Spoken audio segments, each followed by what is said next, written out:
Bet you didn't know the same studio that distributed Pulp Fiction also distributed Tom and Jerry the movie. It's so weird to think that for a very short period of time, Tom and Jerry could be considered Disney characters.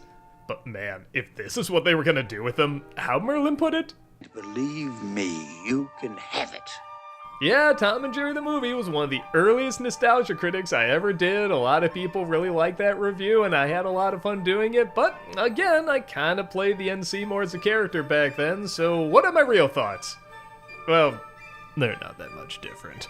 This movie is awful. Everybody knows it. It practically goes against everything that Tom and Jerry is. Even when we saw trailers as kids, we were like, that's gonna suck. But seeing how I'm talking more as myself and not as the NC, is there anything good about it? Like, even in a so bad it's good way? Sometimes.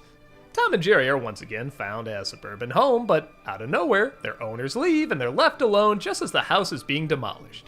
They try to find a new place to live when they bump into an alley dog named Pugsy, who helps them commit two of the biggest crimes you just don't commit with Tom and Jerry. He tells them to be friends, and he also encourages them to talk. I'm Tom. I'm Jerry. You talked! So okay, let's just get that out of the way. From this point on, Tom and Jerry are basically dead. These are not the same characters. This is not who they are. Everybody knows it, everybody makes fun of it, so let's just look at the film outside of that, which, yes, is very difficult. It's called Tom and Jerry the Movie. How are you supposed to judge it as Tom and Jerry the Movie when they can't even get Tom and Jerry right? Well, don't worry, they have a lot of our crazy going on. You see, they bump into a little kid named Robin, who's running away from home, and they try to encourage her, hey, you should go back home. No little kid should run away. No house can be that bad, and, yeah, whoops, I guess it is that bad. She's under the care of Aunt Pristine Fig and, no joke, Mr. Lickboot, whose motivations are very vague, we just know. We've got to have money. After they realize their mistake, they try to help Robin escape, but get caught by an evil veterinarian named Dr. Applecheek. I don't know what's up with these names either. So now Tom and Jerry and Robin are trying to escape on their own and once again come across a bunch of colorful characters, if that's what you can call them. One of them is Rip Taylor playing a sea captain who has a puppet parrot. He discovers that Robin is worth a lot of money, so he instantly becomes a villain. Yeah, that's kind of the thing. Everybody turns into a villain unless you're Robin's father, Indiana Jones. Yeah, I know I made that joke before, but there's no other joke you can make. It's Indiana Jones, who just kinda isn't in the picture and then kinda just shows up at the end to say, oh hey, sorry being a deadbeat dad. I guess, I don't know, we're reunited. There's not really any logic in this movie. So yeah, as you may have put together, this movie's totally bonkers. And this is a franchise that has a lot of bonkers additions. How does it rank compared to them? Well, unlike that phase where they didn't really know what to do with Tom and Jerry, so they just kind of team them up with different characters and movies, you know, things you can very distinctly say are very 2010s. This is very much early 90s not knowing what to do with Tom and Jerry, and surprisingly there is a very long history of people just not knowing what to do with these characters, which is so baffling. It's all right there, just have them fight each other, have them chase each other around, and just have them do it in different places and different locations. Sometimes some Tom and Jerry movies do that, but for whatever reason, sometimes I gotta make them friends or make them talk or really change up the animation in just the worst way, and sometimes those takes are really boring, but this one, to its credit, is not boring. It is bananas crazy and can be a little fun.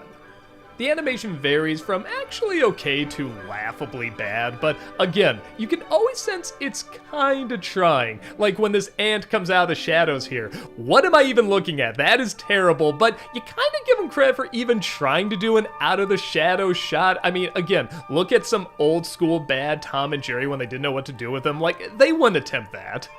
The film feels like it was either meant to be something else, like maybe this girl teaming up with some different made-up characters and going on this adventure, or they were just given Tom and Jerry, they were told to do something different with them. We want to reboot them or something, and I don't know, maybe parents were complaining about too much violence because that was a thing in the early 90s. Then again, some of this gets really violent. Like, look at this. That was in the opening credits. But okay, as long as they're not fighting themselves and they sing a song about friendship and they just hurt other characters, I guess that's okay. Yeah, again, that's early 90s parenting logic. I guess I can give credit the voice cast isn't that bad. I mean, there's good people in here, Tony Jay and Henry Gibson, and yeah, I kind of like Rip Taylor. I know he can be annoying, but I don't know, there's a preciousness to his annoyance. Richard Kind and Dana Hill, who play Tom and Jerry, I'd be lying if I said were the voices I imagine they would have if they ever talked, but at the same time, they don't sound out of place. Dana Hill had a very infectious voice that could kind of play anything. It could play a boy, could play a girl, could play a grown-up, could play a kid. And it's a voice I think just kids like to hear. It's a very bouncy, energetic voice, so I think that matches Jerry. Richard Kind, in my opinion, is just a national treasure. I don't think he can do any wrong. Whether it's on screen or doing a voice or playing a nice person or playing an he just always nails it. He is so good and so funny. And his voice for Tom isn't bad, it matches okay. I honestly just wish he would use more his original voice. Like, you can tell he's trying to do a little bit of a shtick, like make it a little bit more high-pitched, kind of up here, and I don't think you need to. I think his natural voice is entertaining enough, and I think would make the moments when he's angry and cynical funnier. But again, that's kind of a big leap, because that's indicating that anything in this is funny.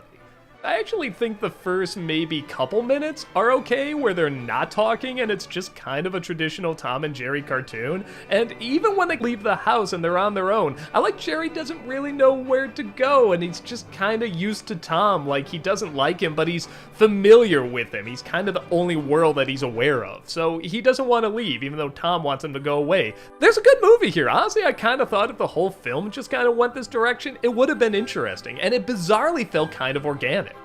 It's when they start putting in elements that just clearly don't belong in this idea where everything goes to I got a lot of flack for saying the Henry Mancini songs weren't that great, and don't get me wrong, I love this dude. I mean, this guy's done a lot of amazing music that I'm still humming in my head. This isn't one of them. I mean, can I expect that much? He's tasked with writing a song about making Tom and Jerry friends. There's literally no universe where that can work. But even outside of that, the songs just feel very rushed and very generic, and it just feels like a paycheck. I mean, are you really gonna bring your A game to Tom and Jerry the movie singing about friendship? I don't know if I would. Or who knows, maybe this was the best he could do and the movie's just giving him nothing to work with. Either way, I don't really see people mentioning this when they mention his best work. And let's be honest, nobody's gonna bring Tom and Jerry the movie up when mentioning their best work. But I will give it this, it is so insane, it can sometimes be enjoyable. And so in search of an identity that it'll just try anything, and sometimes that desperation just makes me laugh. I mean, again, how did Indiana Jones work his way into this movie? I mean, I guess it makes about as much sense as Willy Wonka, but no, I'll say it, this is weirder.